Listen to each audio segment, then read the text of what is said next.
Ya. Bueno, jóvenes, nuevamente buenos días. Estamos en grabación y le estaba diciendo que la compactación es algo cotidiano en la vida del ingeniero civil y que nosotros siempre vamos a hacer esta operación de compactar porque el suelo mejora. O sea, dentro de las muchas formas que hay de compactar, perdón, dentro de las muchas formas que hay para mejorar un suelo, esta es la más utilizada. Y ya dijimos que mejora la resistencia, mejora la impermeabilidad y el suelo se vuelve indeformable.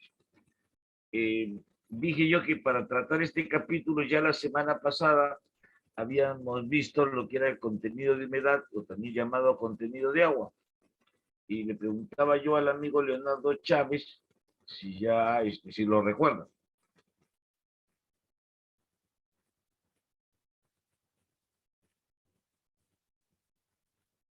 Esperando su respuesta.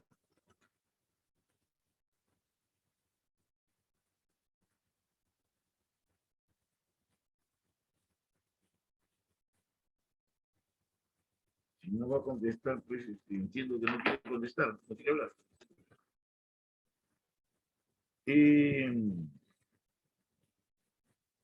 Rivera Sánchez, tenga buenos días. Ingeniero, buenos días. Le preguntaba a sus compañeros si usted recuerda el contenido de humedad. Sí, ingeniero. Cuénteme brevemente cómo se calcula el contenido de humedad. Bueno, el contenido de humedad se calcula primero con el peso húmedo Ya, menos el peso seco. exacto. Luego el peso seco con menos el peso de la tara. Y el resultado de esos dos le multiplico por 100 y me sale el porcentaje. Sí, exactamente es así. Deben todos de tratar de aflojar un poco la lengua, pues, para comunicarnos mejor, de modo de que yo sepa, pues, quiénes son los que saben y quiénes son los que no saben. No para perjudicar a los que no saben, sino para ayudarlos. No soy profesor castigador, sino que si no saben, pues hay que explicarlo. Como ha dicho, sería así. Tengo un suelo y lo peso. Un suelo natural, o sea, un peso con humedad lo peso. Yo sé cuánto pesa el suelo con... Yo sé cuánto pesa el suelo húmedo. Ese mismo suelo, ese mismo suelo que tengo una latita que se matara, lo introduzco en el horno hasta que se seque. Entonces, después que está en el horno lo peso, yo tengo el peso del suelo seco. Esa diferencia me va a dar a mí el peso del agua. Resto y tengo el peso del agua. El peso del agua lo divido entre el peso del suelo seco. Entonces, y lo multiplico por 100, si lo quiero expresar en porcentaje, ¿no? Si no lo quiero expresar en porcentaje, así nomás queda. Si lo quiero expresar como un porcentaje, pues multiplico por 100. Entonces, ahí hay un ejemplo donde el suelo con su tara pesa 180 gramos húmedo y ese mismo suelo, pero después de secada al lomo, pesa 164. La diferencia, como usted sabe restar, sería 16. Por eso acá arriba hay 16. Y como este es el peso del suelo seco, pero con su tara, le quito el peso de la tara, que sería 264 menos 42, que dice que pesa, sería 4 menos 2, 2, y 6 menos 4, 2, 122. Ese cociente por 100 me da este número que es el contenido de humedad expresado en porcentaje. Ese era un primer concepto que todos deben recordar y cada que pregunte y no sepa, pues tendré que repetirlo porque algo tienen que aprender. No puede ser que yo hable y ustedes no aprendan. Después, amigo Rivera, el peso específico, sabemos que para calcular el peso específico hay una fórmula muy sencilla, ¿no? Conocida del colegio, pues, ¿no? De repente, como en el colegio somos adolescentes, pues no la tomamos en cuenta. Pero ya en la academia, en la universidad, pues con los cursos que he llevado ya la tenemos memorizada. ¿A qué es igual el peso específico? Al peso entre el volumen. Exactamente. Entonces habíamos dicho que teníamos aquí una arcilla seca, no totalmente seca, pues porque en la naturaleza normalmente todo tiene algo de humedad, pero bueno, estaba ahí la arcilla y con un cuchillo o un tallador le dábamos la forma de un cilindro.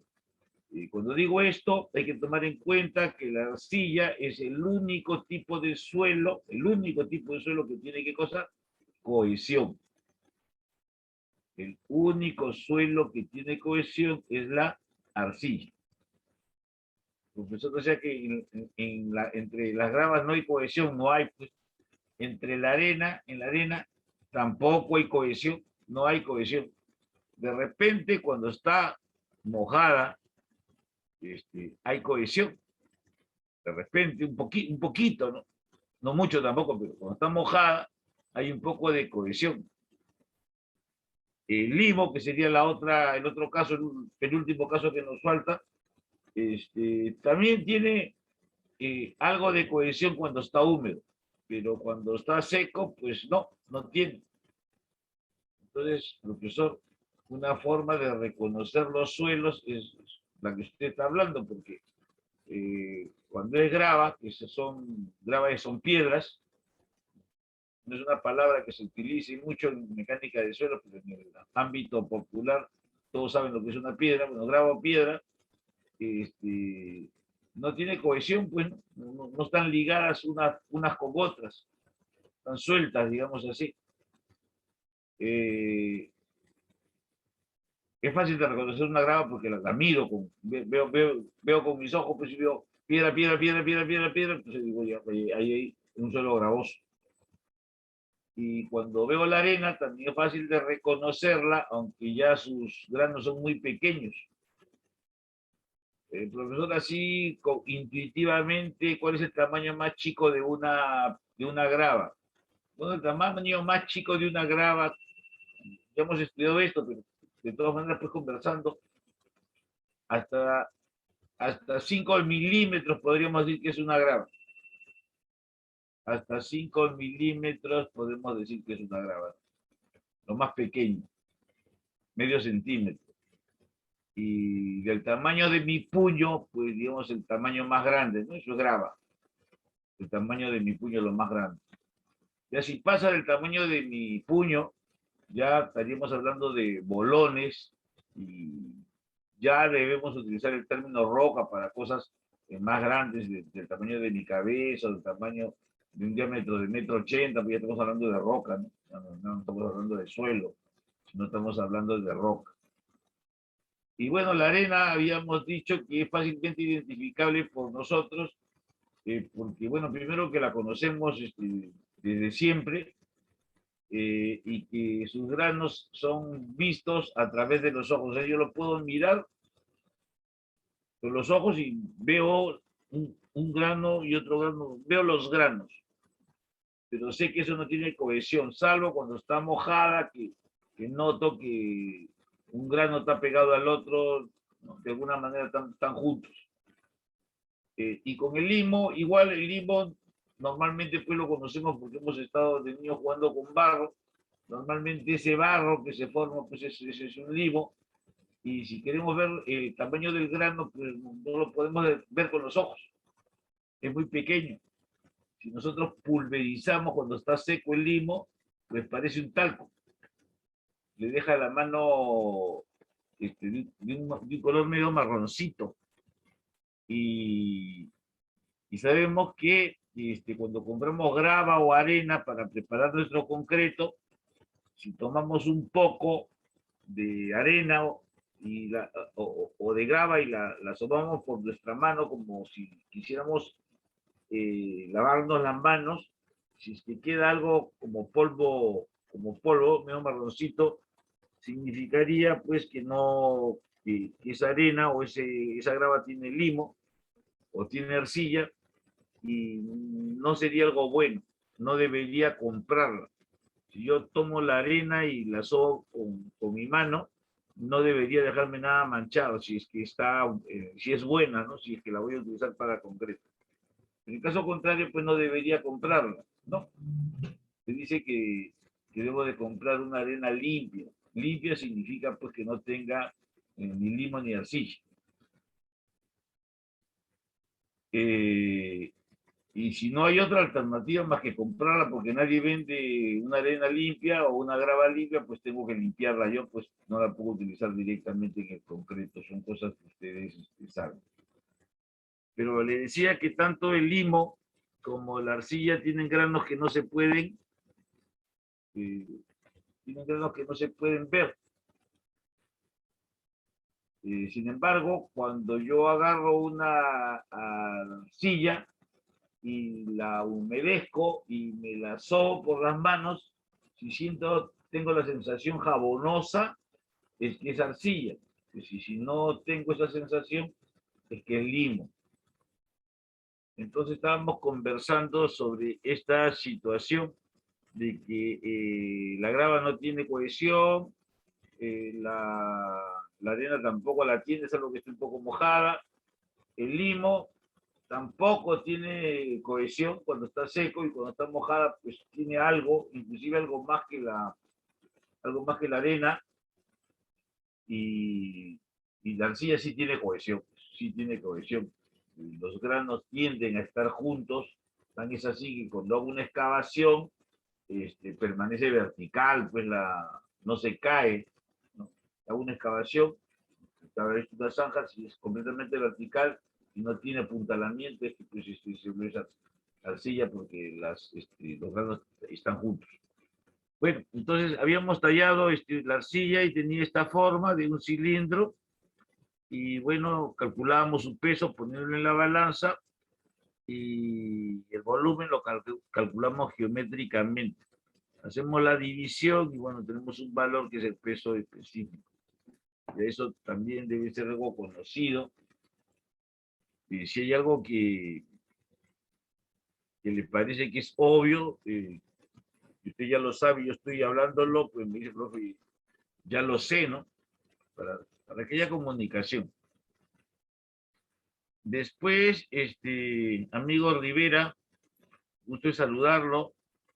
El peso específico seco, ya habíamos dicho que siempre lo primero que vamos a obtener es el peso específico húmedo.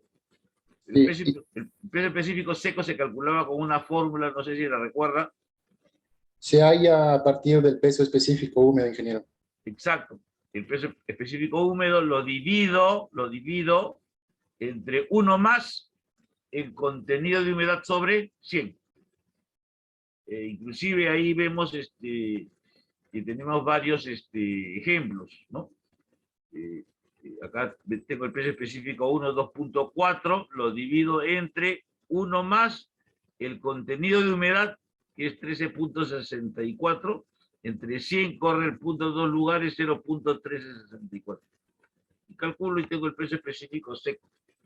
Habíamos dicho que eso era fundamental, porque si no lo sabemos no vamos a poder entender. Vamos a crear vacíos, y la idea no es que hayan vacíos, sino la idea es que todo esté claro.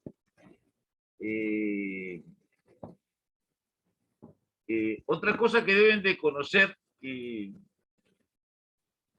para esta clase de hoy día es lo que llamamos gravedad específica o peso específico relativo. Peso específico relativo. Es un concepto que tenemos que recordar y que espero pues que lo recuerden. Pero si no, pues está bien. Para eso está el profesor, para servirles de apoyo y no tengan que gastar tanto tiempo en recordar estas cosas. Pregunto a mi amigo Rivera, ¿se acuerda a qué es igual el peso específico relativo? Ingeniero, no estoy muy seguro, pero creo que es el peso de la masa entre el volumen de la masa y el otro, no me acuerdo cuál es. Yo le digo, el peso específico relativo es lo siguiente, es el mismo peso específico, cuando escuche la palabra relativo es con relación al agua. O sea, hay que dividir el peso específico, hay que dividir el peso específico que sabemos hallar, simplemente entre el peso específico del agua. Por eso es que aquí voy a poner los conceptos que pues, estamos repasando, viendo, conversando, y pues pensando en que es bueno tener todo claro. Conforme hable el profesor, el alumno debe de entender todo, y así vamos a poder avanzar más adelante, más rápido. Si bien ahora estamos conversando un poco y nos estamos demorando, pues después va a ser mucho más sencillo, vamos a poder avanzar mucho más rápido. Sobre todo pues con la satisfacción de que vamos, el profesor va hablando y ustedes van entendiendo todo de manera integral. Les habíamos dicho que el peso específico relativo es el peso específico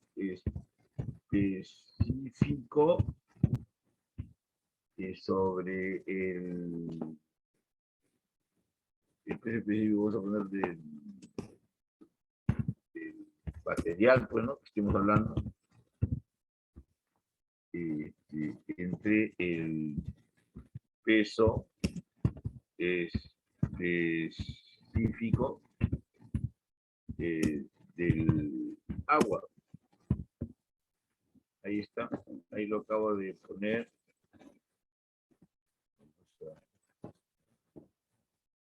¿Ya?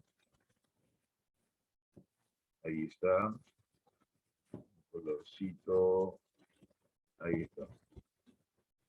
Esa es la fórmula, y vamos a poner ejemplos. Entonces, le indicaría yo que si, por ejemplo, usted me entiende, pongo PE de peso específico de un objeto, digamos, A, ponemos que vale, digamos, 1.57, como es peso específico, es peso sobre volumen, tendría que ser podría ser en gramos sobre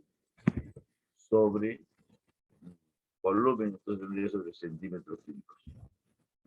Ahí está. Ese es el peso específico de un objeto que le hemos denominado A. Entonces la pregunta, ¿cuál es el peso específico relativo? ¿Cuál es el peso específico relativo de A? Esa sería la pregunta.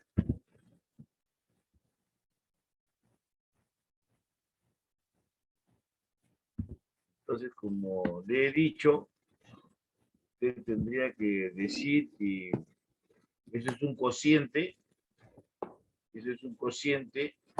y por eso utilizo el cociente, entre 1.7, 1.57 gramos sobre centímetro cúbico, y lo tendría que dividir, dice, entre la densidad del agua.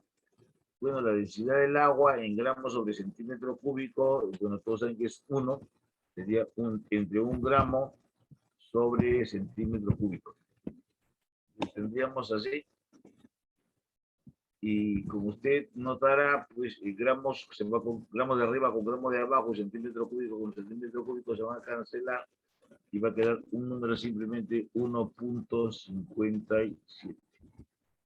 Si a mí me preguntara cuál es el peso específico de A, yo diría 1.57 gramos sobre centímetro cúbico. Ese es el peso específico de A, me lo están dando.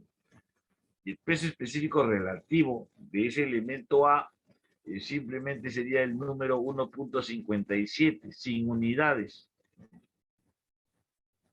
El peso específico relativo, también llamada gravedad específica, no tiene unidades, es un número.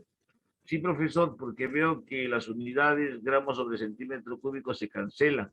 Entonces me queda un número. Eso es lo que tiene que entender. Ahora, si me ha entendido con la claridad que yo deseo que ocurra, la pregunta sería, bueno, no, profesor, haga otro ejemplo para que yo le conté. Bueno, vamos a poner un ejemplo, otro ejemplo, ¿no? peso específico de un elemento B sería igual a qué, ¿no? Sería igual a qué, vamos a ver, igual a qué. Vamos a poner 2.45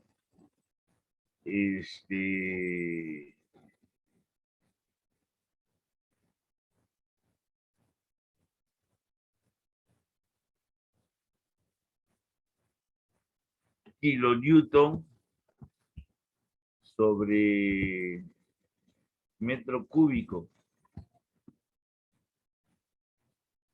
Entonces le preguntaría cómo haya usted ahora el peso específico relativo. ¿Cómo sería el peso específico relativo? Eso es lo que tendría que contestar a usted. Bueno, profesor, el peso específico relativo de B, que es lo que estamos hablando, sería pues 245, este que está acá, este que está subrayando sería 245, copiar, mismo peso específico, el mismo peso específico,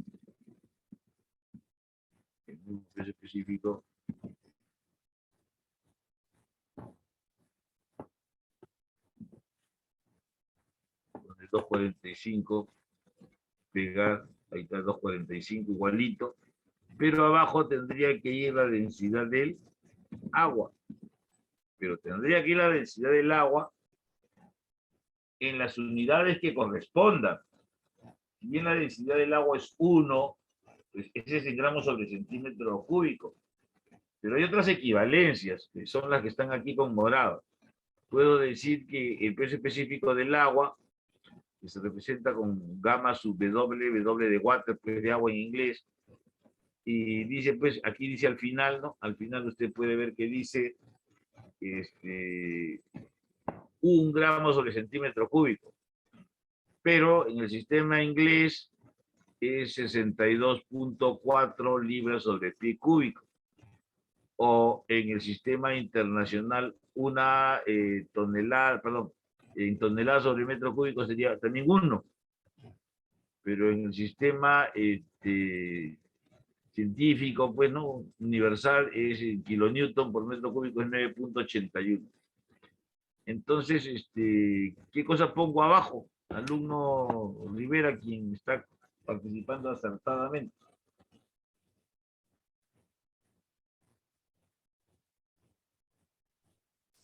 ¿Sería, ingeniero, gramos por centímetro cúbico? No, porque siempre debe corresponder a las unidades que está arriba. En este caso, kilonewton por metro cúbico.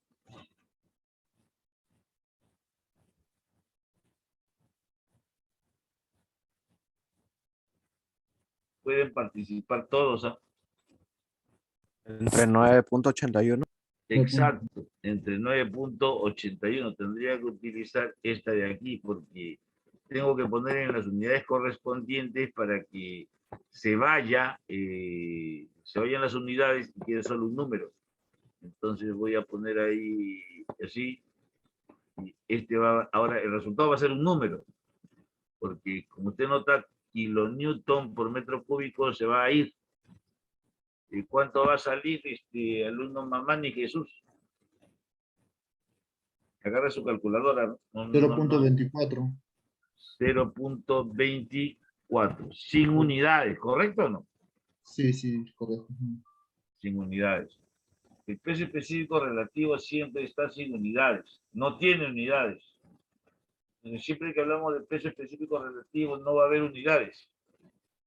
Siempre lo que se va a hacer es el mismo peso específico que me dan, el que me dan o el que he obtenido, lo voy a dividir entre el peso específico del agua, pero en las unidades que correspondan. Supongamos que aquí algún alumno, pues, de esta prestigiosa universidad,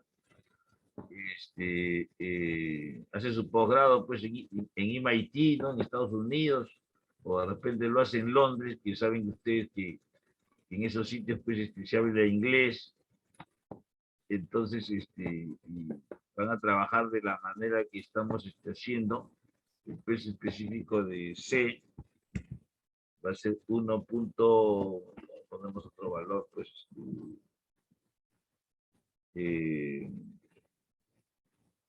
25 libras sobre pie cúbico.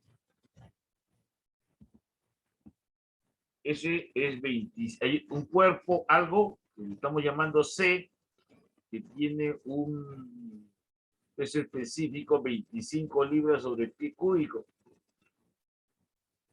Pero me dicen a mí calcular la densidad relativa o el peso específico relativo. Entonces, significa que acá debajo vamos a poner peso específico relativo de C. Y arriba, en la parte superior, tendría que poner algo. Y en la parte inferior tendría que poner algo. Amigo Mamani, en la parte superior, ¿qué pondría si le digo que calcule el peso específico relativo? 25. 25 nada más. 25 libras pies. Así es, 25 libras sobre pie cúbico. Eso es lo que ponía, lo que me han dado, pues. Y ahí está. Lo que me han dado. No.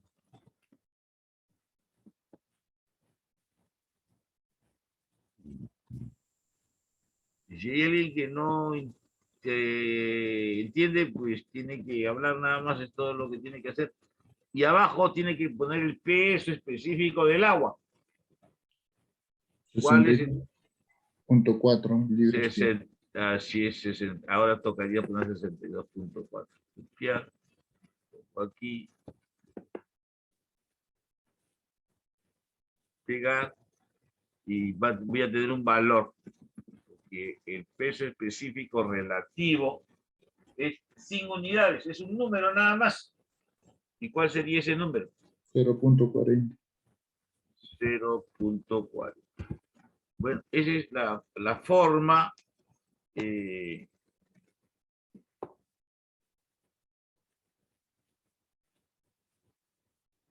tiene que conocer es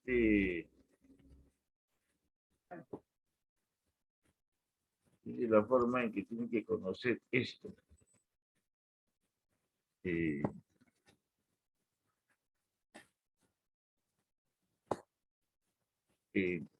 Ya. Vamos a continuar, pero al revés. Solamente un poquito más para ya salir de este tema y que ya quede claro. Espero que todos estén entendiendo. Pero podrían darme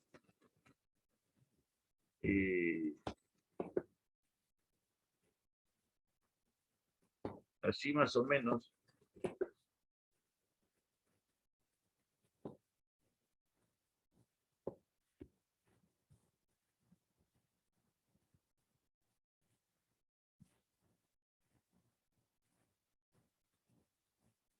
A ver, el alumno Mamani, que al igual que el alumno Rivera, están ganándose su nota, por si acaso.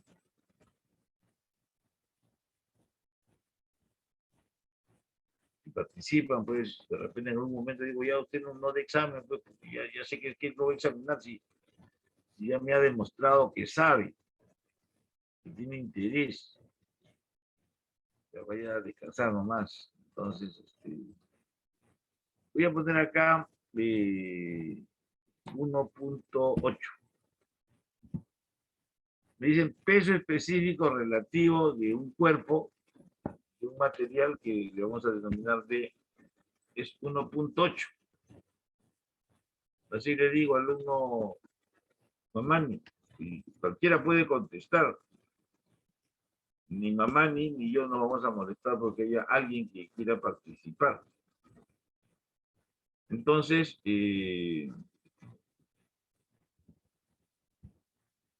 la pregunta es, ¿cuál es el peso específico de ese material que le hemos llamado D. ¿Cuál sería el peso específico de D? A ver, te pregunto, mamá, ¿y qué me dirías si yo te digo, ya te doy, ahora te doy, al revés, no te estoy dando el peso específico relativo, 1.8, sin unidades, como tú sabes que es. ¿Y cuál sería el peso específico de D? Pregunto.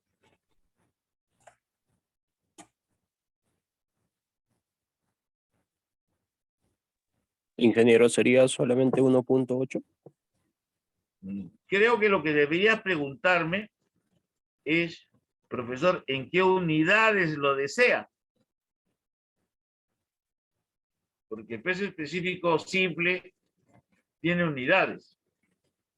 Entonces tiene que ser, si tú me dices, por ejemplo, 1.8, estamos hablando que yo te he pedido en gramos sobre centímetro cúbico. O sea, efectivamente sería 1.8 y me estaría respondiendo en gramos sobre centímetro cúbico. Así sería. Sí, ingeniero.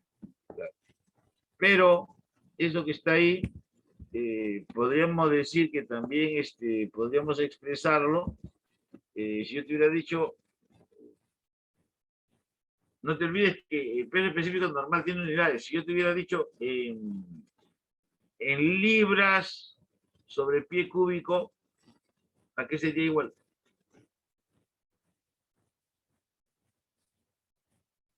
A 1.8. No, Sería 0.28 o 0.02. no. 112.32. 112, Claro, sería 1.8 por cuánto? 62.4. Por 62.4. ¿Cuánto es 1.8 por 62.4? 112.32. 112.32. Ahora saldría, esto sería en libras sobre pie cúbico, FT, así sería. O sea, cuando tú tienes el peso específico relativo, para pasar al peso específico normal, hay que multiplicar por la densidad del agua. ¿Pero por cuál? Bueno, por la que te soliciten, pues si fuera gramos sobre centímetro cúbico, sería por 1. Si te pido en libras sobre pie cúbico, por 62.4. Y si te pidiera cuál es el peso específico en kilonewton por metro cúbico, tendría que multiplicar por ¿cuánto? Por 9.81. ¿Y cuánto sería 1.8 por 9.81? 17.65. 27.65. No, 17. 17. 17, ingeniero. Perdón. 17.65. 65.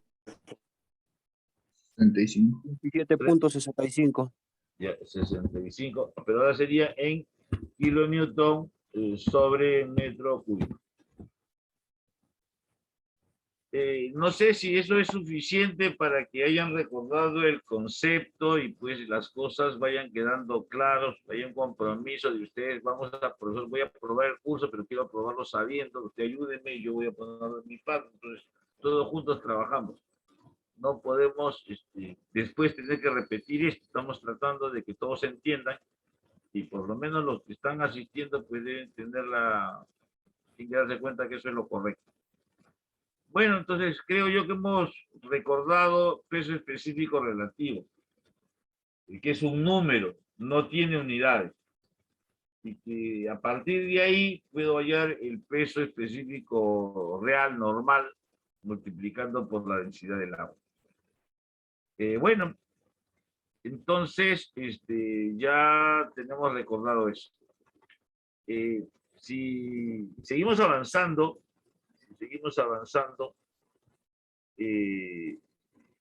habíamos dicho que siempre se compacta haciendo, ¿cómo se compacta, profesor?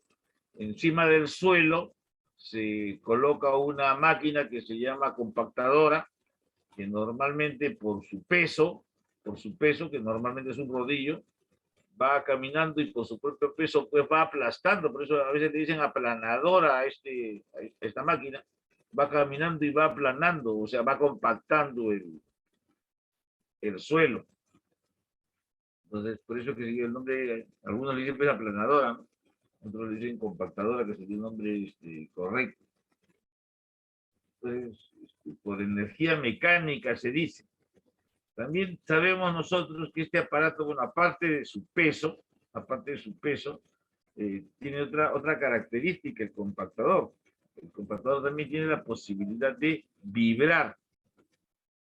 Al vibrar, va a poder hacer el trabajo mucho más rápido. Porque ya no solo su peso, sino que golpea como un martillo, va golpeando, ¿no? Un martilleo empieza a aparecer si es que se pone la acción vibrar. Entonces, la acción vibrar, normalmente, mira, cuando usted compacta, como le dije la semana pasada, pues se tiene un suelo, y ese suelo pues se le echa agua, se le humedece, y después de que se le ha humedecido pasan los compactadores. Entonces, normalmente capas de cuánto. Bueno, normalmente se hacen capas de 20 centímetros, de 15 centímetros, profe, de 30, bueno, es un poco raro hacerlo de 30, pero sí hay, de 80 también hay. A ver, quiero ordenarme un poco porque de repente no me entienden y ustedes tienen que expresar si no entienden.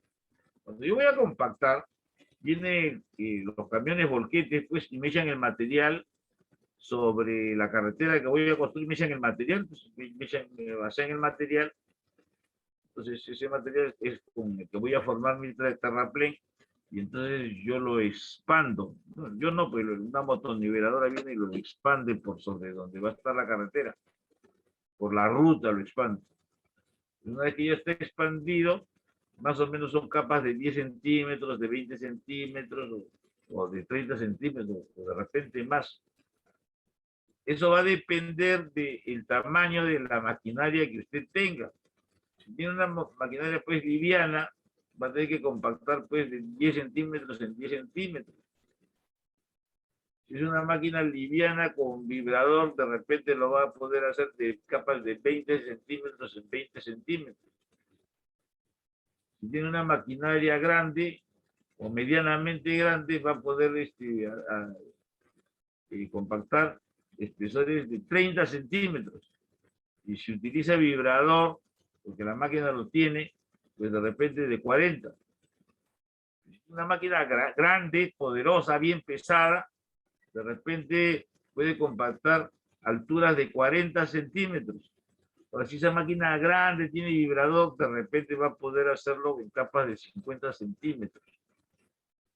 Entonces, la compactación se hace por capas, y el espesor de las capas va a depender de la maquinaria que tengan. Y hemos considerado en esta conversación una máquina pues liviana, una máquina, digamos, semi pesada, y una máquina medianamente pesada y una pesada. Las más pesadas pues son las que pueden hacer el trabajo más rápido y son para grandes obras. Y las pequeñitas son pues para pequeñas obras, y las medianas para medianas obras. Estas máquinas pues usted las alquila, porque son muy caras, entonces se alquilan y usted hace el trabajo. Si aparece un trabajo, pues usted no se chupe, porque de repente dice, no, yo no tengo máquina, no, se alquila, no hay problema. Y no se preocupe, pues, porque siempre va a poder contar usted con alguien que conozca del tema y lo apoye. O sea, la idea es entrar a jugar al empresario desde sus estudios universitarios, ¿no? Desde ahora. Si aparece por ahí un parquecito, algo, usted diga, yo lo hago. Y ya siempre va a encontrar a alguien que lo ayude, sobre todo en la misma universidad, pero cualquier cosa, ya sabe que eso es posible de hacer, que no es nada complicado. Entonces estábamos que para compactar se trae terreno, material, tierra de algún lado del mismo sitio, pues si en el mismo sitio hay buena tierra, pues ahí se hace, con la misma tierra. Si la tierra es mala, pues mejor es traer de otro lado. Y la cosa es que se trae material para hacer el terraplén y se expande con una motoniveladora. Usted sabe que después hay que echar ¿qué cosa? Por eso después hay que pasar el cañón cisterna para echarle agua. ¿Qué cantidad de agua? Tanta como indique el ensayo Proctor. Lo que indique como humedad óptimo el ensayo Proctor. Tanta como se requiere. Y después compacto hasta lograr la densidad máxima. Eso lo hemos conversado la semana pasada. Sin embargo, pues usted dirá si ha quedado bien o ha quedado mal. Bueno, profesor, y la semana pasada, ¿cómo fue el ensayo Proctor? Preguntaré, pues, ¿no? A cualquiera de ustedes, ¿cuántos puntos tengo que tomar normalmente? Normalmente, hablando de lo normal, ¿cuántos puntos normalmente se tienen que tomar para hacer un ensayo Proctor? Se tienen que obtener. ¿Qué me dice Omar Jesús? Pues no se acuerdan también, pues si no se acuerdan me dice que no se acuerdan.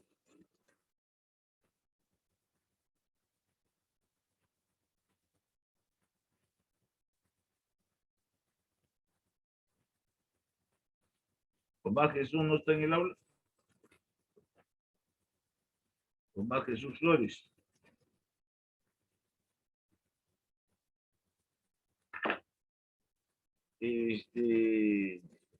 Fuentes, buenos días. Buenos días, profesor. Le preguntaba yo que usted sabe que en el ensayo Proctor me sale una parábola, ¿no? Con el vértice hacia arriba. Pero para poderla dibujar, ¿cuántos puntos normalmente se consideran? 6, profe. Bueno, 6 puede ser. Normalmente son 5, pero 6 también entraría dentro de lo normal. Si usted recuerda, me dice si recuerda, porque no estamos jugando a los adivinadores. Normalmente sale algo parecido. Estoy diciendo claramente algo parecido a esto sale en el ensayo Proctor. Y los puntos Sí. que he obtenido son los puntos rojos, los del experimento. 1, 2, 3, 4 y 5. Normalmente son 5, pero pudieran ser 6, pues también no sería algo anormal, estaría dentro de la lógica, sobre todo en un principio. Dije que todos sabíamos compactar, porque desde muy antiguo, para compactar, pues se hace con algo que pese. Normalmente se hacía muy antiguo, se hacía con un pisón. Un pisón es una lata de aceite que le ponen un palo, la llenan de concreto y entonces se tiene algo que pese. Entonces, eso el obrero lo alzaba y lo soltaba, lo alzaba y lo soltaba, lo alzaba y lo soltaba, y se hacía con eso, pues, hasta no hace mucho. Y siempre en la antigüedad se ha hecho así, con algo pesado que se levanta y se suelta, se levanta y se suelta, se venía compactando. Desde hace mucho tiempo se hace así. Y también, para compactar, se humedecía el agua, se humedecía el suelo. Entonces siempre hay que humedecer el suelo para compactar, porque el hombre desde muy antiguo sabe que eso es, que así se hace, que eso es bueno. Pero el ingeniero Proctor, se dio cuenta de que si bien echando agua se mejora la compactación, había una cantidad de agua óptima, había una cantidad de agua que era óptima, que era la mejor, que era la que me daba la posibilidad de que el suelo quedara lo más duro posible, lo más compacto, lo más denso, y eso es bueno.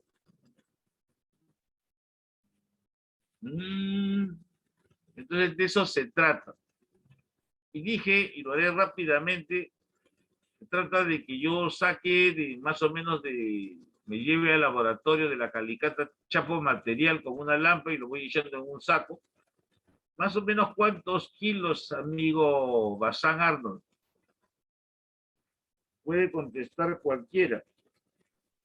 Puede ser entre 22, mínimo. 20, 22 kilos, ingeniero. Claro, muy bien. Esa es la respuesta correcta. Me traigo una buena cantidad de material, ya 25 kilos traigo para hacer el diseño Proctor. Bueno, entonces ya tengo mi material y lo primero que hacíamos era expandirlo. Lo expandíamos sobre una lona para que el sol, ¿qué cosa? Lo secara. Si hay posibilidad de lluvia, pues nos tendría que ponerlo bajo sombra para que la lluvia no lo moje, porque la idea es que el suelo se seque, pierda humedad en resumen. Entonces, sobre la lona, ya hemos hecho el primer paso, tenemos suelo que está, ¿qué cosa? Semiseco, que ha perdido humedad. Ese es el objetivo. Pero de todas maneras, claro que otra forma sería, pues, secarlo en el horno, ¿no? Algún alumno diría, profesor, ¿y si lo seco con secadora? La secadora del pelo. Bueno, también. La cosa es que lo normal es hacerlo, que el suelo se seque de manera natural, por eso lo esparzo, lo pongo sobre una lona y que el viento suave o el viento que haya sea capaz de llevarse las moléculas de agua que tiene, pues y secarlo. Y dijimos que eso era normal porque tan es así que si yo agarro mi chopa, la cuelgo en el patio, si no llueve obviamente, solito el viento, el aire, pues va a hacer que se seque, ¿no? Yo tengo el suelo semiseco. Y por abreviar la explicación, dividía ese material en 5 grupos. Formaba 5 grupos más o menos de entre 2.5 y 3 kilos.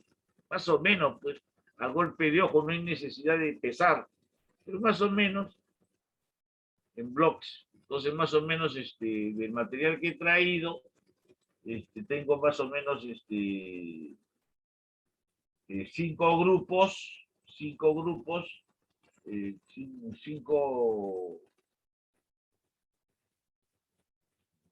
dije yo, 5 grupos de material de más o menos entre 2.5 y 3 kilos. Ese material, ¿qué iba a hacer con cada uno de esos materiales? Bueno, profesor, agarraba el primero y le agregaba una cantidad de agua, que puede ser el 8% o el 10% de su peso. Al segundo bloque le aumentaba 2 o 3 más. Vamos a aumentar de 3 en 3. Bueno, si primero 10, al segundo le echo 13% de su peso, al siguiente le echo 16% de su peso, al siguiente le entrego 19% de su peso, y así de 3 en 3 voy aumentando. ¿No? Entonces tengo 10, 13, más 3, 16, más 3, 19 y más 3, 21. ¿No? Más o menos, de hecho, un porcentaje de agua. Por ejemplo, si el primero pesa 3 kilos y dije que voy a comenzar con el 10%, les digo 3 kilos son 3.000 gramos, el 10% son 300 gramos. ¿Y cuánta agua le voy a echar? Profe, 300 centímetros cúbicos, exacto. Ese suelo lo amaso para que la humedad se reparta por todo el cuerpo y lo introduzco dentro de un recipiente que se llama pues el recipiente Proctor y ese recipiente lo lleno en 3 capas, un tercio, un tercio y un tercio. Cuando hago el último tercio, me sobra un poco, entonces saco la corona y enraso. Y con ese material que tengo, calculo su peso específico. Pero ese peso específico es húmedo. Calculo también su contenido de humedad y con los 2 datos calculo el peso específico seco. Entonces, para un peso, para un contenido de humedad X, le va a corresponder un peso específico seco. El otro caso, para un peso, para una humedad específica, para una humedad dada, tengo su peso específico seco. En el diagrama que están viendo, por si acaso, veo que sube, y después veo que sube, después baja una vez, y después baja 2 veces, y ahí termina. Si ya baja 2 veces, ahí termina. Y entonces, con mi mano nomás hago una curva que pase por esos puntos. Si lo hago a mano, pues agarro un lapicero y hago una curva que pase por esos puntos, pero si no, el Excel lo acomoda solito, solito lo acomoda, solito lo grafica, ¿no? Utilizando el método de los mínimos cuadrados. Y de esa manera veo que hay una cúspide, y esa cúspide me da la humedad óptima, 18% en este caso, y me dice cuál es la densidad seca a la cual debo de llegar, que es 1740. Bueno, eso es lo que hemos hecho. Pero de repente numéricamente usted entiende mejor, normalmente es así, dicho sea de paso. Entonces, sin embargo, reconozco que he explicado muy rápido porque entiendo que ya hemos explicado esto la semana pasada. Entonces, vamos a hacer una pequeña aplicación a ver qué dice usted. ¿Dónde está el ejercicio? Acá hay un ejercicio. Le indicaba que el ensayo Proctor tiene normalizado 2 ensayos. Uno que se llama el estándar, donde la compactación se hace en 3 etapas. O sea, lleno el envase, un tercio y un tercio, 3. Pero en el caso del Proctor modificado, la única diferencia es que se hace en 5 partes. Y se hace con un martillo más pesado. O sea, le imprimo más energía al suelo. Ya comprenderá eso dentro de un ratito, y si no lo entiende, pues aquí estoy para darle la asesoría correspondiente. Miren, dice que se hace una prueba Proctor de 30 golpes.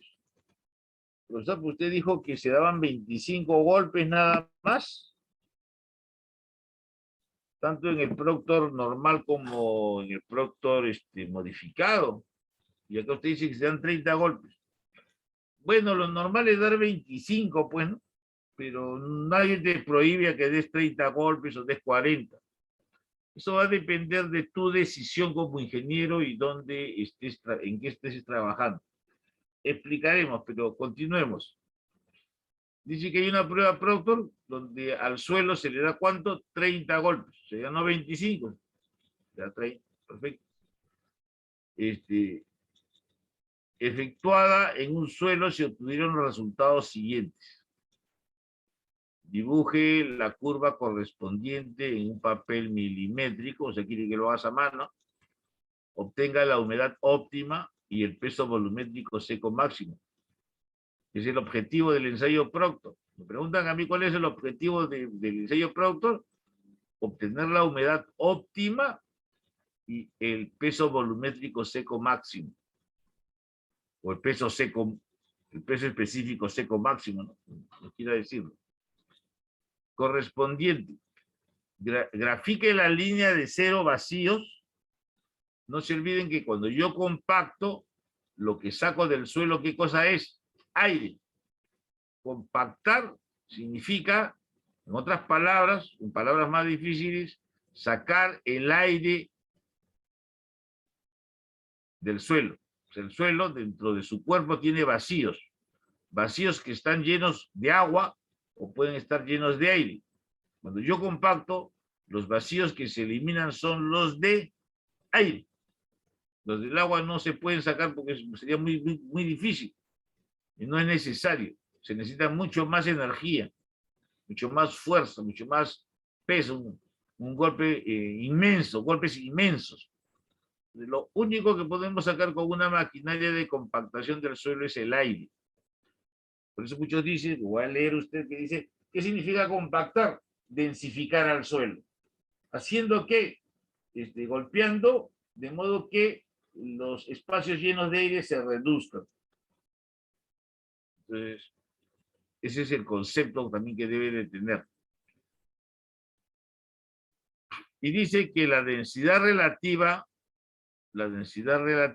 del suelo es 2.65, como le dije, pues sin unidades. La densidad relativa es sin unidades, 2.65, así a seca. No tiene unidades. Bueno, abriendo los ojos y preguntando sin vergüenza. Ya. Dice que en el ensayo Proctor, usted al suelo se le puso, se le echó agua y tenía una humedad de 17.2. Y se logró una densidad húmeda de 2066.4. Cuando al suelo se le midió se le echó agua, pues, ¿no? Y se midió qué humedad tenía, 15.2.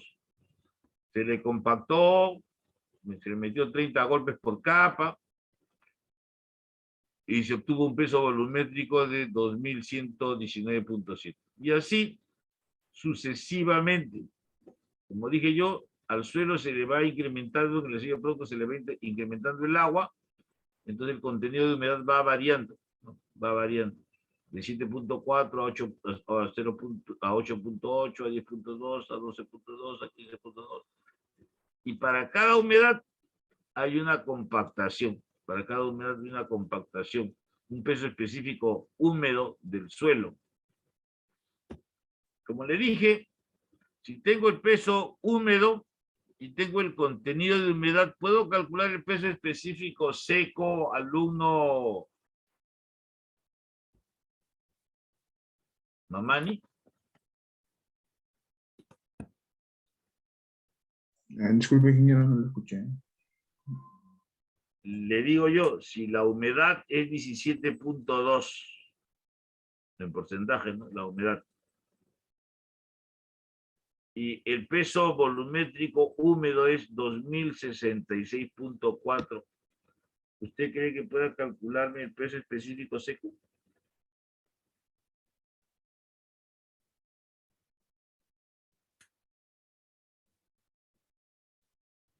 Dígame si cree que puede o no.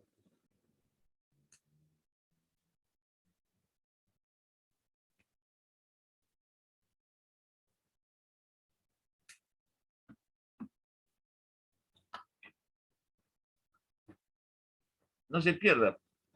Dígame nomás. Yo creo que sí se puede, ingeniero, pero no, yo todavía. Ya. No se preocupe, mire.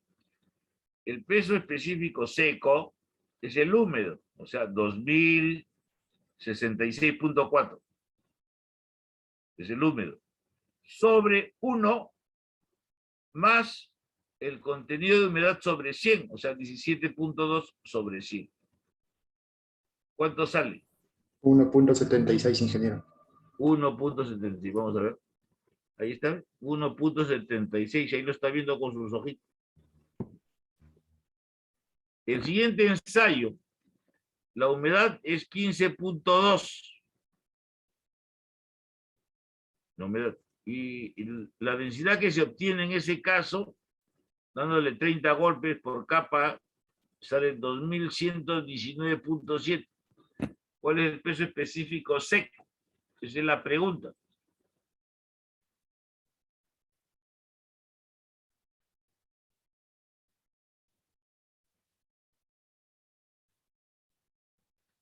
Puede decirlo Rivera o cualquiera de los compañeros.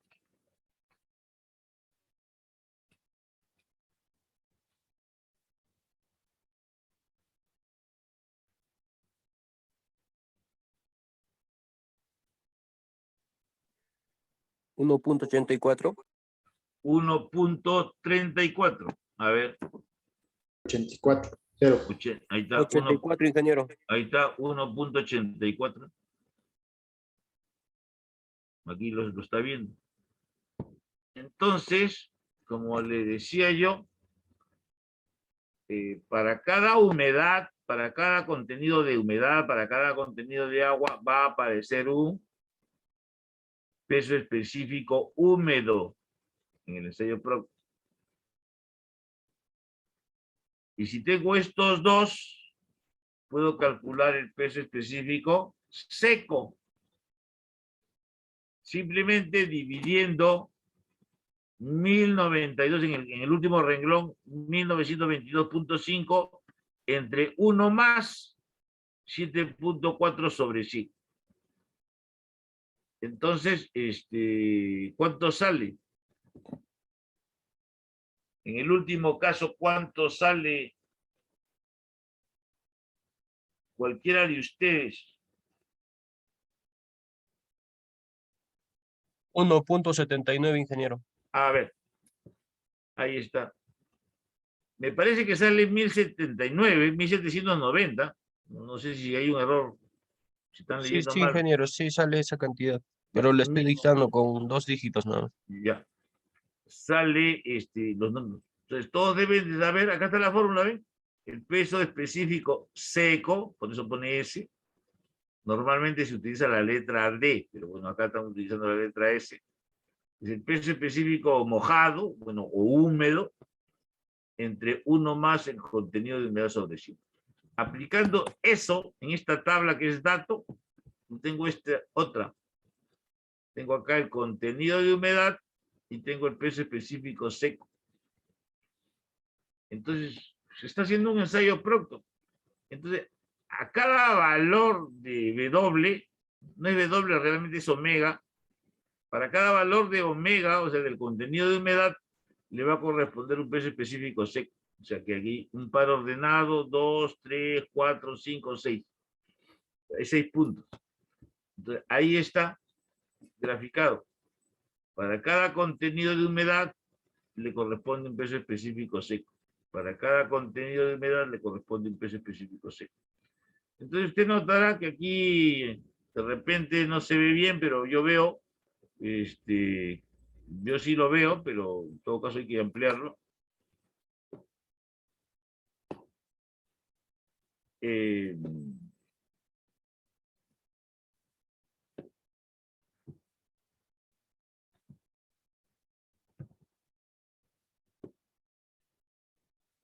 Ahí está.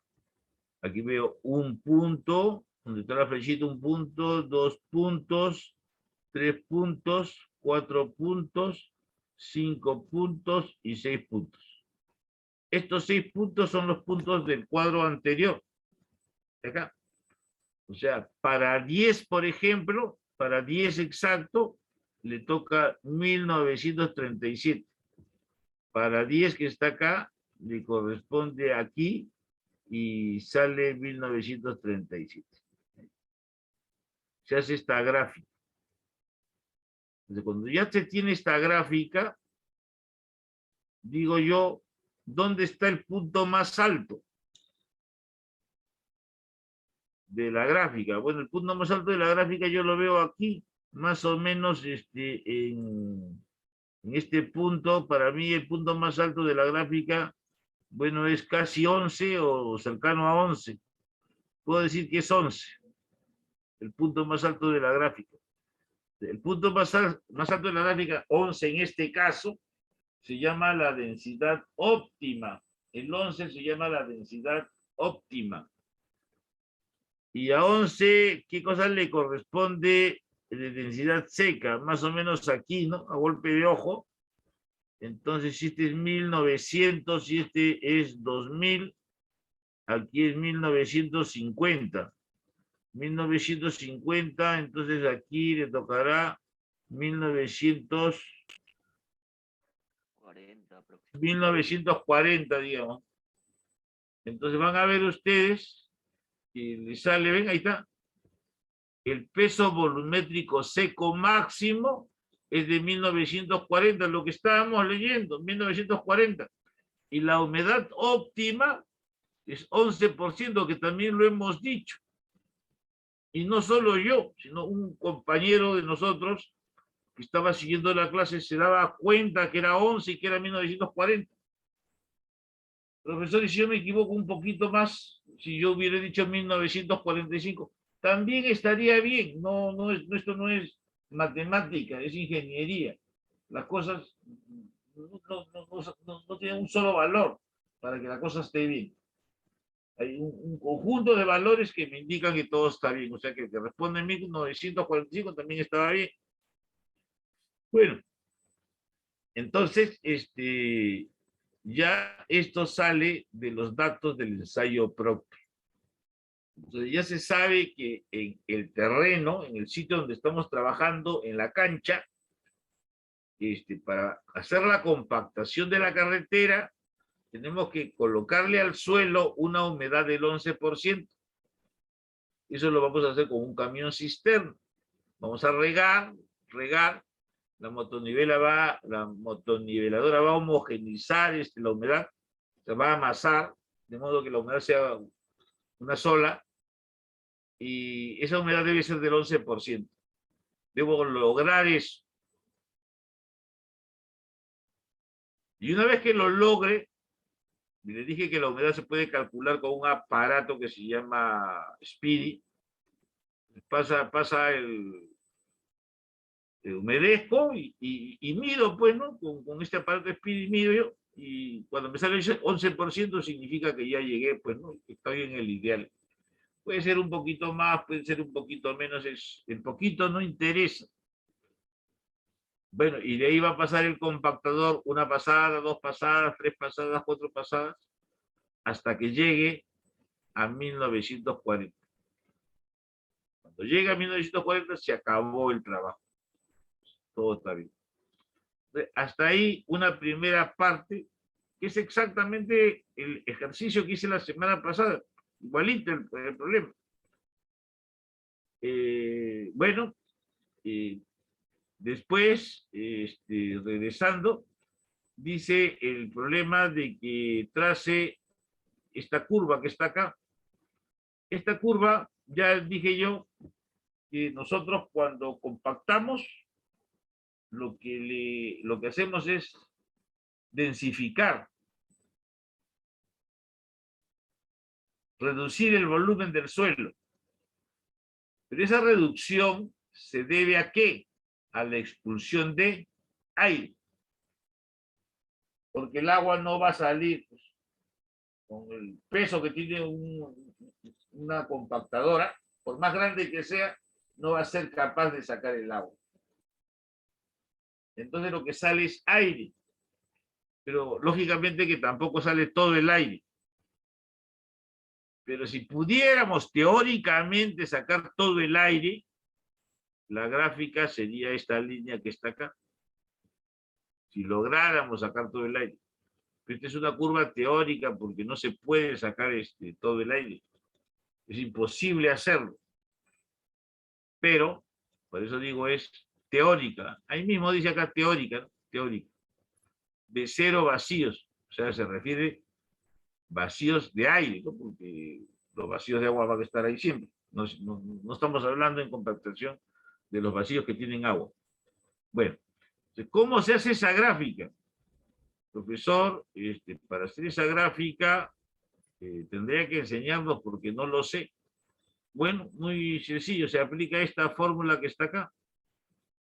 Para hallar la curva de ceros vacíos, se utiliza esto que está acá. Profe, reconozco al 100, W o omega es el contenido de humedad. Esta es la densidad relativa del suelo. Es dato, la densidad relativa del suelo, si ustedes recuerdan, es 2.65, esa es la densidad relativa. O sea, es dato. Y lo que está arriba es la densidad absoluta. Y le pregunto yo, si tengo la densidad relativa, ¿puedo calcular la densidad absoluta o no? Pues, profesor, lo dijo usted hace un momento que estaba explicando eso. La densidad absoluta o peso específico absoluto, normal, o sea, con unidades, simplemente se agarra la relativa y se le multiplica por la densidad del agua. Pero ¿cuál es la densidad del agua? Pues va a depender, pues, de las unidades con que estemos trabajando. Si es en el sistema inglés, te voy a multiplicar por 64.2. Si es en kilonewton por metro cúbico, por 9.8. Si es en gramos sobre centímetro cúbico, es por 1. Si es en toneladas por metro cúbico, también es por 1. Pero aquí están trabajando en kilogramos por metro cúbico. ¿Cuál es la densidad del agua en kilogramos por metro cúbico? Profesor, es 1000. Ah, bueno, si lo sabes de memoria, pues te felicito. Si es 1000, entonces aquí tendríamos que poner, ¿cuál es la densidad relativa? ¿Cuál es la densidad relativa? Profe, la densidad relativa es 2.65, ahí lo dice, acá está 2.65. O sea, aquí toca 2.65, en la fórmula 2.65. Pero como acá es la absoluta, la que tiene unidades, y las unidades estamos tomando kilogramos por metro cúbico, sería la relativa por 1000, o sea, 2.65 por 1000. Entonces ponga acá 100 multiplique por 2.65 y por 1000, para que sea absoluta, divida entre 100 más contenido de humedad que lo tiene 17.2 y este es 2.65, que es dato del problema. Calcule para el primer caso, para 17.2, ¿cuánto le sale? A ver, esperaré. Traten de colaborar, pues yo entiendo que algunos pueden tener sueño, pero entiendo pues que si pienso que es mi profesión, de esto voy a vivir, el profesor se está esforzando porque yo aprenda, pues, me toca ponerle mi parte, no puedo estar distraído ni pensando en otras cosas. 1820. Ahí está bien, 1820 como sale. Y para el otro caso, para 15.2, hagan lo mismo. Acá pone 15.2, 15.2 por 1000, pues, ¿no? Para que sea absoluta. Acá sí es 2.65 y acá es 15.2. Lo que salga.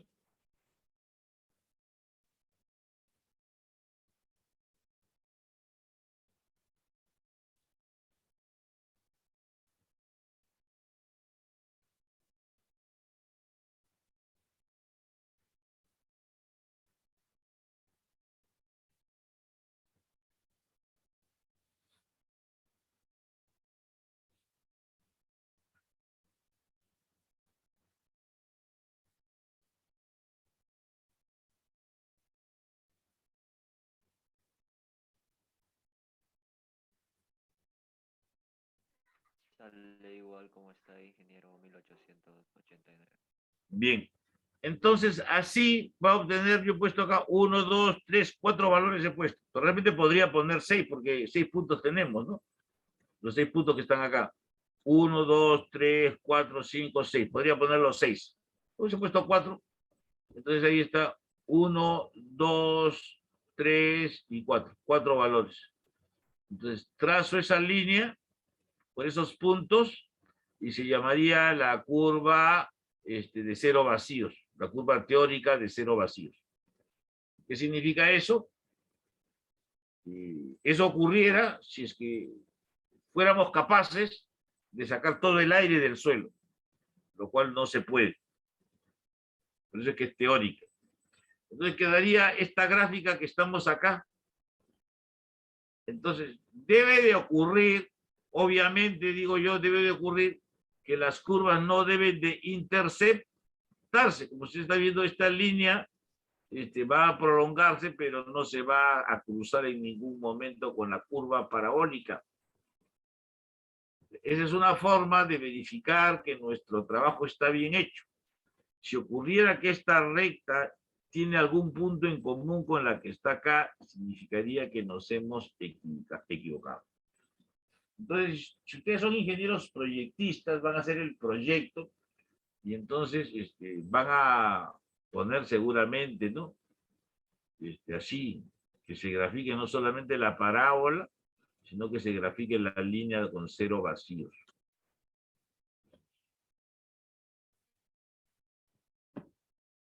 Y bueno, ya eso terminó. Ahí acabaría el ejercicio. Entonces, hemos hecho 2 ejercicios, pues que seguramente vendrán de la misma forma en el examen. Ahí tienen una pregunta del examen, que es la de la clase pasada, y otra pregunta del examen, pues sería la que hemos hecho hoy día. De repente, en vez de poner las 2, pongo solo una, bueno, ya eso no interesaría.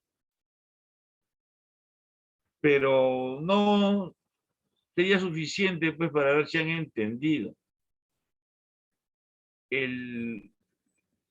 Entonces le dije yo que cuántos golpes se daban cuando yo el ensayo por autor. El profesor dijo 25 y que lo haga en grupos de A 3. En 3 partes, primer tercio, segundo tercio, tercer tercio. También nos ha informado que la diferencia con el Proctor modificado,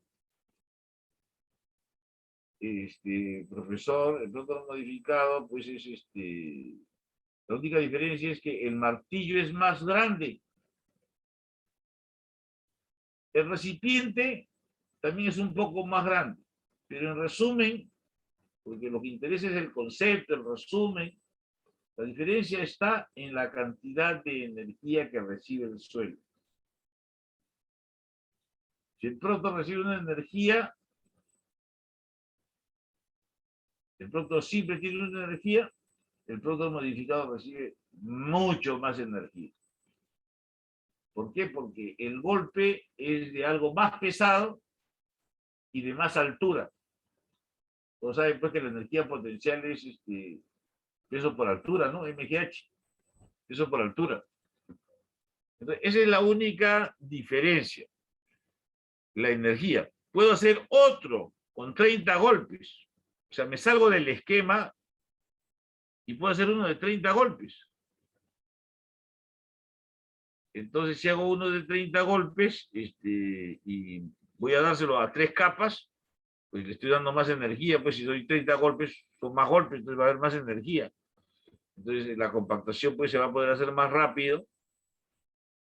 Y, profesor, ¿cuál es la necesidad de que se haya creado el Proctor? Si el amigo Proctor hizo su Proctor estándar, ¿por qué después se ha venido a hacer un Proctor modificado? ¿Y por qué usted dice que hay Proctores de 30 golpes? O sea que también hay de 50 golpes. Bueno, sí, se puede hacer también de 50 golpes. Pero ya no se llama Proctor, ¿no? Sería el mismo ensayo, pero ya no se llamaría Proctor, porque lo que estudiamos es el Proctor, que básicamente es de 25 golpes, y que uno es con un martillo que corre 12 pulgadas, o sea, un pie, se suelta de un pie de altura, y el otro se suelta de pies y medio. O sea que un pie tiene 12 pulgadas más 6, 18. De 18 pulgadas más alto, ¿no? Y más pesado. Entonces, ¿por qué se cambió? Porque lógicamente que si yo le pongo más energía al suelo, lo presiono con más energía, va a estar más compacto, va a estar más duro, o sea, va a soportar más peso. ¿Y por qué se hizo así? Porque, digamos, en el año 33, 1933 me refiero, cuando el amigo Proctor hizo este ensayo, pues los aviones eran pues del tipo Jorge Chávez. Eran aviones pues que no pesaban mucho. Los camiones también pues no pesaban mucho. Con eso era suficiente. La dureza que se lograba con el Proctor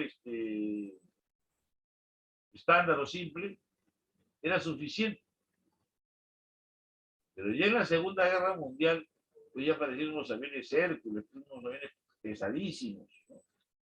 Entonces, si esos aviones aterrizaban en una pista que tenía la dureza que da el Proctor simple, se rompían, pues se deterioraban rápidamente. Entonces, como habían aviones más pesados, camiones más pesados, había que hacerlo mucho más duro.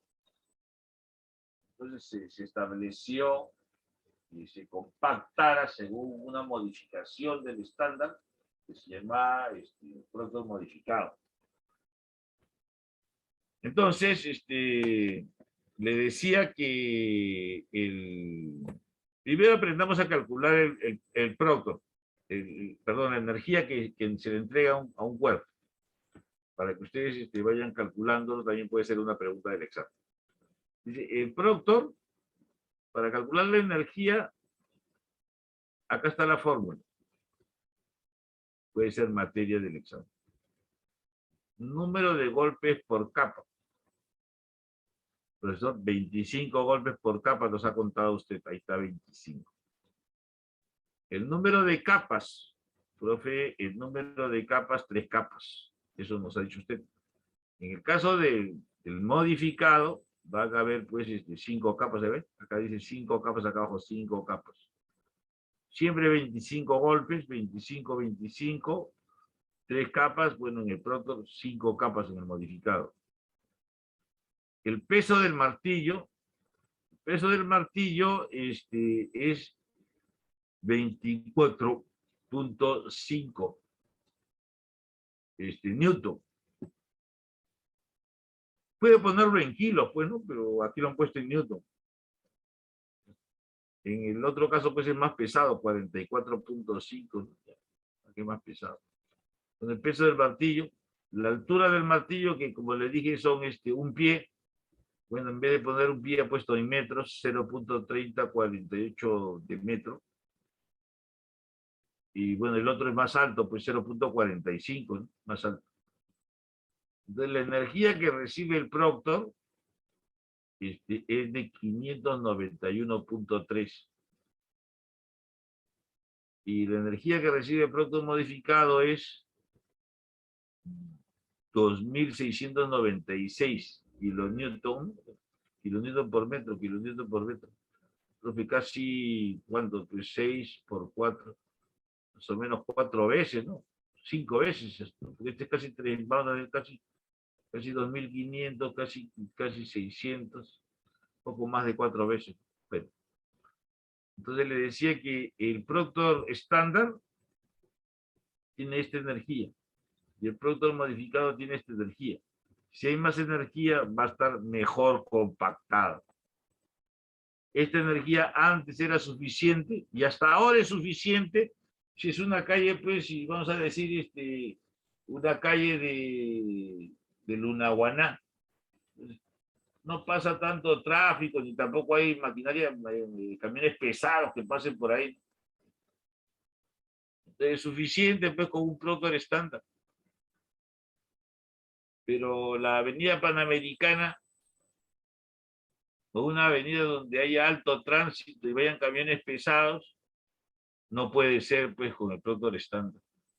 Tendrá que hacer con el Proctor modificado, para entregarle 2.696 kilonewton por metro de energía. Ah, profesor, y si es algo de repente muy particular, porque es un camino donde salen camiones gigantes, con un peso gigante, pues, como los que salen en las minas, en los grandes túneles, las tuneladoras, pues, meten camiones enormes, con un peso enorme.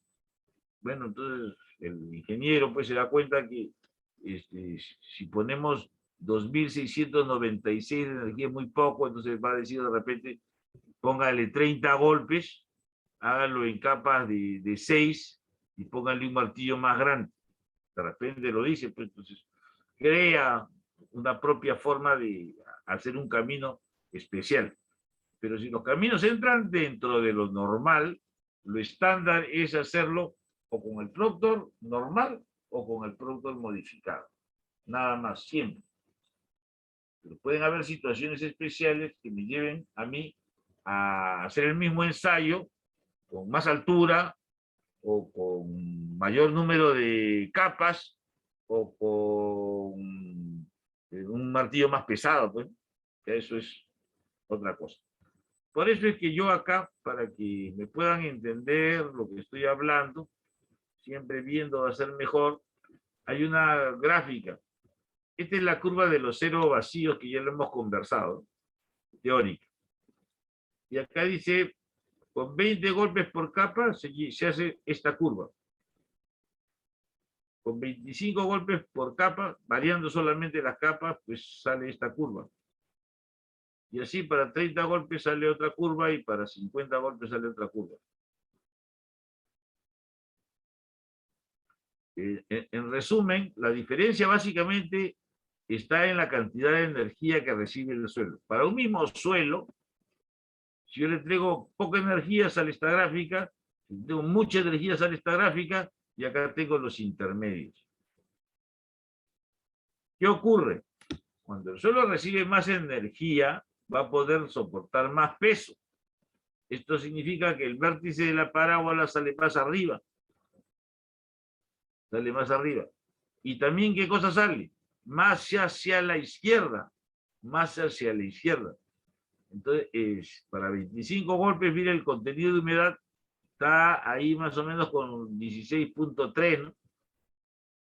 16.3, 16.4. Esa es la humedad óptima. Pero con el segundo caso, la humedad óptima ya es menor. 15.5. Para aquí, profe, la humedad óptima va pegándose, va siendo menor. Exacto. En la medida que tú le des más energía al suelo, la humedad óptima va a estar más pegado hacia la izquierda y va a estar más arriba, pues, ¿no? Vas a lograr un peso específico mayor, o sea, va a estar más arriba. Hay que tratar de tener ese concepto. Estas gráficas, como le digo, lo que tiene que entender usted es que el suelo va a resistir más, o va a estar mejor, o va a ser mejor, si le entrega más energía. Y si le entrega más energía, va a ocurrir que el contenido de humedad óptimo va a ir disminuyendo y el peso específico va a ir aumentando.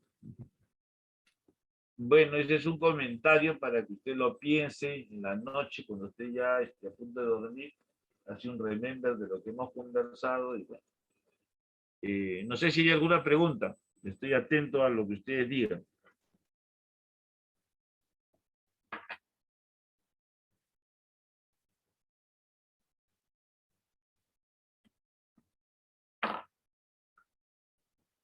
Bueno, sugiero que anoten cualquier pregunta.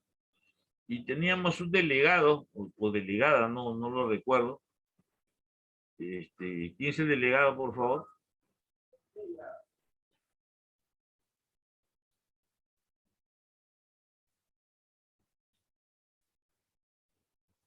Hola, ¿quién es el delegado?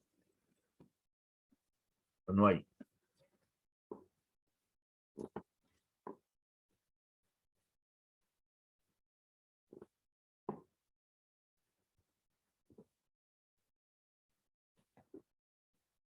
Ujú. Mamani, ¿tenemos algún delegado? Sí, sí había. Delegada, ingeniero. Sí había una delegada. No ha venido. Es Jocelyn, ingeniero, es la delegada. Jocelyn. ¿Jocelyn me han dicho? Sí, ingeniero. Ya. Bueno, entonces, para la próxima semana tienen que tener dos laboratorios. Un laboratorio que se llama Proctor, modificado, así se llama, laboratorio Proctor modificado, que es exactamente lo mismo que hemos hecho. Solo que, como le decía, son 5 golpes, el martillo, la altura ya no son 12 pulgadas, sino 18, y el martillo pues es más pesado. Pero todo lo demás es igual. Para que no haya problemas, yo ya el laboratorio lo he hecho. Mejor dicho, lo ha hecho un alumno, ¿no? Y yo se lo he entregado. Si usted entra a su plataforma, ahí va a encontrar usted laboratorio de Proctor modificado. Y es un laboratorio que está en Excel. Lo que tiene que hacer usted es el laboratorio en Excel, pasarlo a PowerPoint. Entonces, básicamente de lo que se trata es de que usted lea ese laboratorio y lo pase pues a PowerPoint. Obviamente hay que simplificando algunas cosas porque en el PowerPoint no se puede poner tanto, porque no tiene sentido poner tanto. Usted lee, entiende, de lo que entiende lo coloca, lo simplifica. Eso le va a demorar no más de una hora. Exageradamente le demorará una hora. Exageradamente pues cuando uno se quiere pulir y hacer las cosas bien, una hora le demorará ese trabajo. Ingeniero, disculpe una pregunta. Le escucho. Nosotros tenemos un grupo de esta clase, pero lo que pasa es que en la hora siguiente, donde nosotros tenemos a las 3, ellos tienen antes. ¿Cómo sería? ¿No habría ningún problema? ¿En qué sentido? Porque el laboratorio lo tienen que entregar seguramente pues el viernes en la noche, ¿no? El jueves en la noche, o si quieren el viernes en la noche quedamos, no, no No, vería no, no, cuál me refiero que finalizando esta clase, es. algunos tienen a las 2, creo, y Sí, otros tienen a las 3. ya. ¿No habría ningún Pero problema si el no, grupo es así? no hay problema. La única diferencia, como tú dices, algunos reciben la clase a las 12, los otros a las 3. Es la misma clase, bueno, casi idéntica, porque es el mismo profesor, lleva el mismo tema, pero de repente utiliza algunas palabras diferentes, o porque algunos preguntan cosas, pero el tema es el mismo. Y pueden hacer grupo con ellos, ¿no? A la hora de presentar, se va a presentar normalmente lo que yo hago es que se fijo una hora, que por ejemplo pueden ser los viernes a las 8 de la noche, y se le entrega a la delegada. Entonces la delegada recepciona hasta las 8 de la noche todos los informes. No hay ningún problema con la entrega. No sé si me he entendido. Sí, ingeniero, muchas gracias. Ya. Entonces el laboratorio está hecho.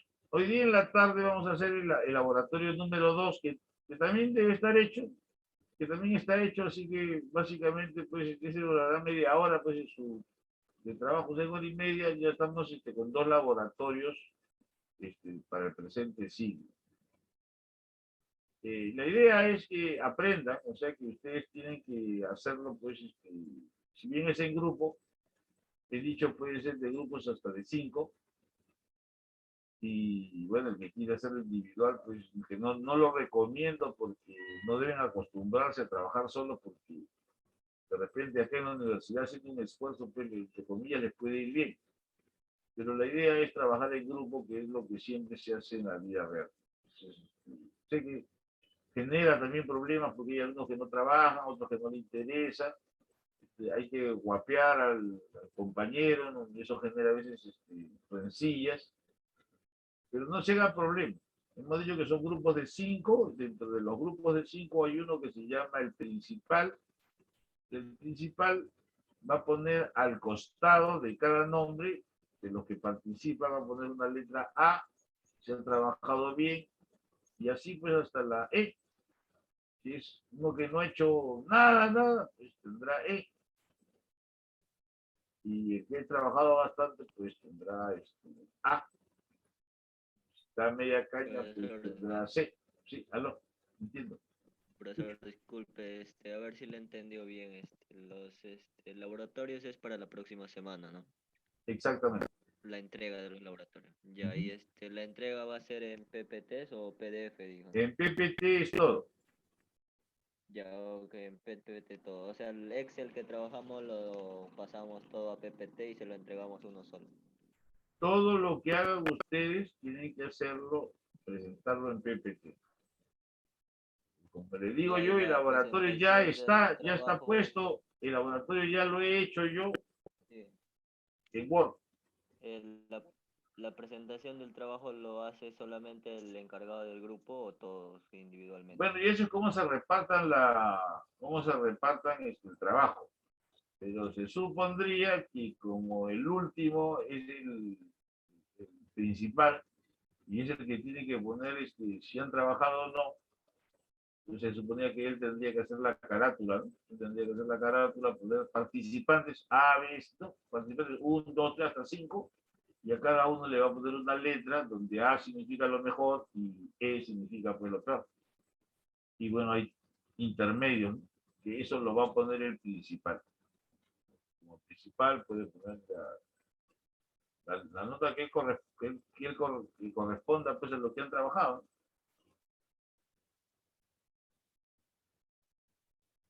Si hay otra pregunta,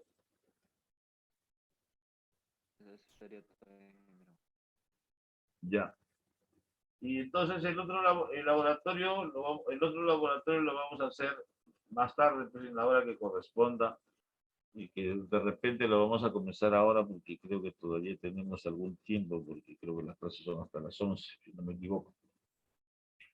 Y veo que en el chat hay alguien que quiere hablar, vamos a ver, dice. Dice, yo no tengo grupo, ¿cuándo se formaron? Bueno, no, hemos dicho que se junten y se formen el grupo. También la delegada debe haber puesto un WhatsApp de todos ustedes, donde le dirán a ustedes, pues, entre ustedes supongo que se conocen o tienen alguna relación, pues, de amistad, ¿no? Por lo menos virtualmente se deben de conocer. Entonces, Ingeniero. mejor, sí, Buenos días. La delegada cree que podría enviar nuevamente el enlace del WhatsApp para poder, los que no están incluidos, agregar. sí, vamos a ver quién es la delegada, no me acuerdo realmente, me dicen que es Jocelyn, pero no sé qué apellido tendrá. Es Allison, ingeniero. Ah, Allison. Ya no sé por qué no ha venido, normalmente ella es cumplida, yo sí tengo su número. Allison seguro que viene en la tarde, pero en todo caso, como tengo su número, le escribiré para que les comunique con ustedes, le comunique con ustedes y diga cuál es su teléfono, cuál es el grupo, ¿no? Ya. Sí, ingeniero, más que todo que no tenemos, o sea, no hemos formado grupos. Por ejemplo, yo personalmente no tengo grupo, como no sabía que había grupo de WhatsApp y no Ya. conozco a la mayoría de alumnos. Bueno, normalmente pues ustedes se agrupan, ahí está el amigo Erickson, está libre, no sé si hay alguien que quiera juntarse con él por el interno o abiertamente. Yo también estoy libre, Ahí compañero. está Juan Carlos Espinosa, está libre y va a formar parte del equipo de Erickson Cruz, ¿no? Está bien, pues ahí hay dos. No sé si hay alguien más que no tenga grupo para que se integre a ese grupo de una vez.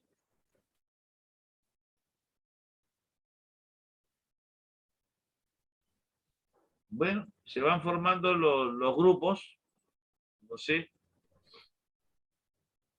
este,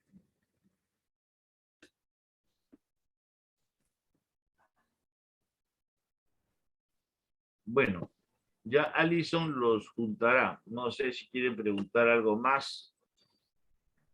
También hay un trabajo, dijimos, hay un trabajo que es con los mismos grupos, que se llama, que es el trabajo semestral, que se llama un PPT de la norma E050 suelos y cimentaciones.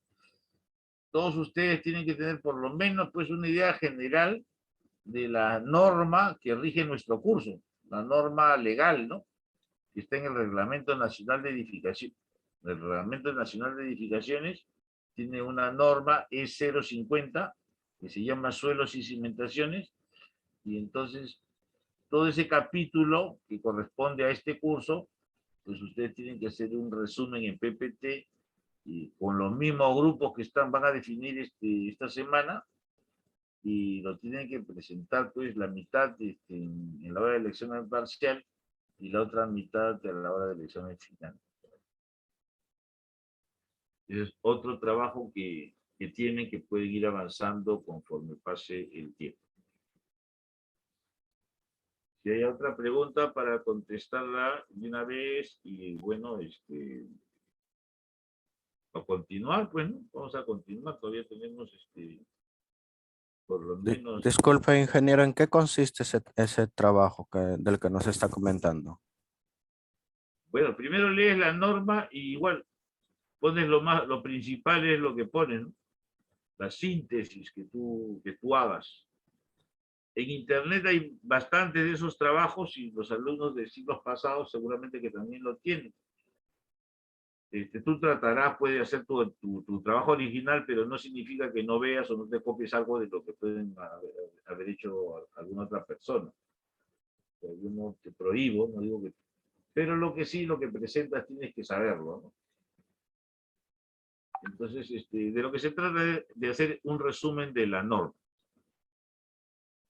No sé si con esa respuesta te he satisfecho tu pregunta. Ya se presenta en Word. No, todo lo que hagamos se va a presentar este ciclo en PPT. Ah, ok. Ok, ingeniero, gracias. Ya. ¿Alguien más? Voy.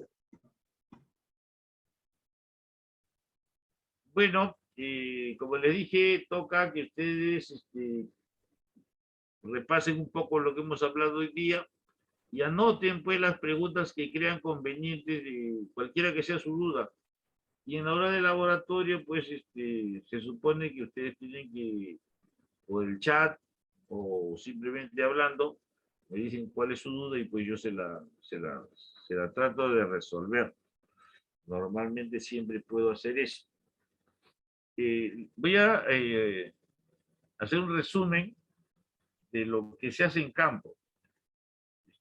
De lo que se hace en campo, más o menos, tiene que saberlo, más o menos. Tampoco voy a ser tan preciso porque no hay necesidad de serlo,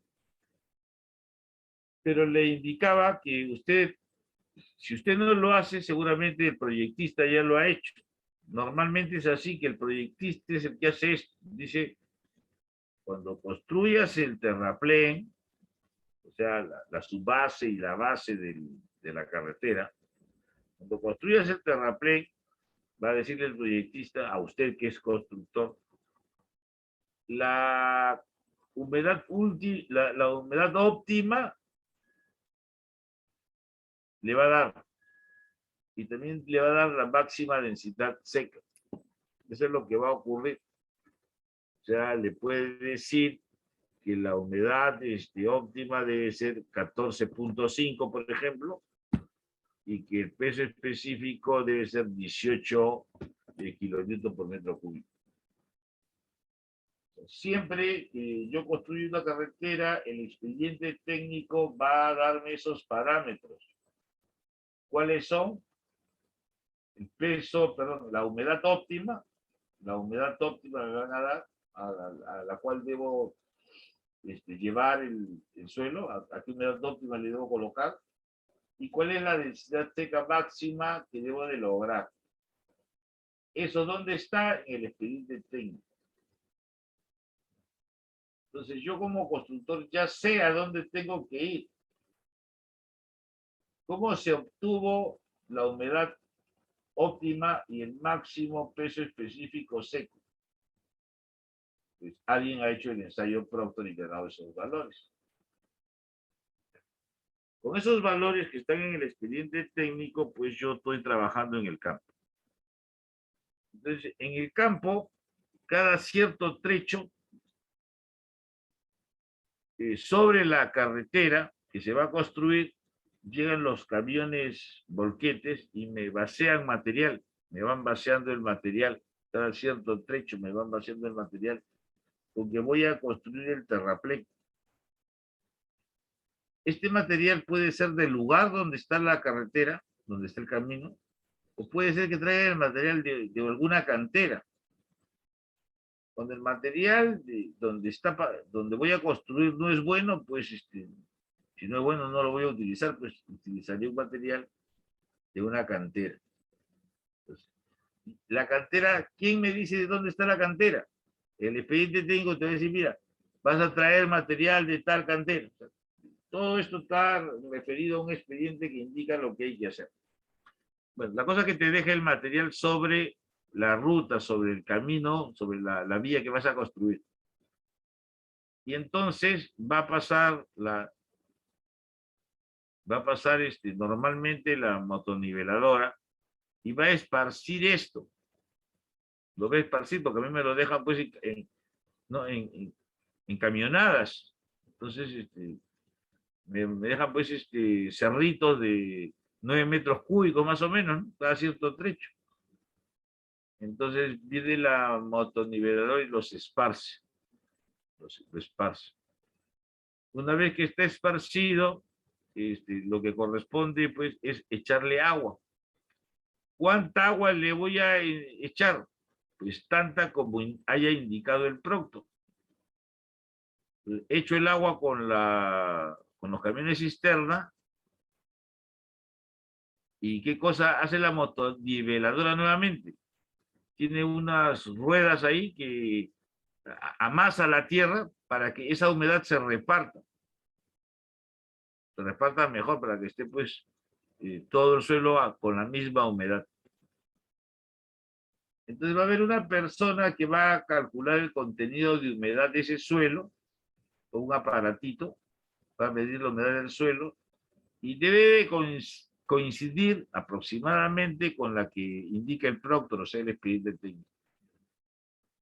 Después que se logra eso, la compactadora va a pasar 1, 2, 3, 4, 5, 6, todas las veces que son necesarias hasta llegar al peso específico máximo que también me da el expediente técnico. Y ahí termina. Luego viene una verificación que es lo que continúa y que se llama el ensayo cono de arena, que veremos en la hora de laboratorio. Espero que haya disfrutado la clase tanto como yo, me he sentido contento con ustedes, espero que ustedes igual conmigo y les doy un abrazo y hasta la tarde. Ya nos vemos. Hasta luego, profe, cuídese. Sí. Hasta luego, ingeniero. Ingeniero, nos vemos. Nos vemos, ingeniero, nos vemos. Ok, chao.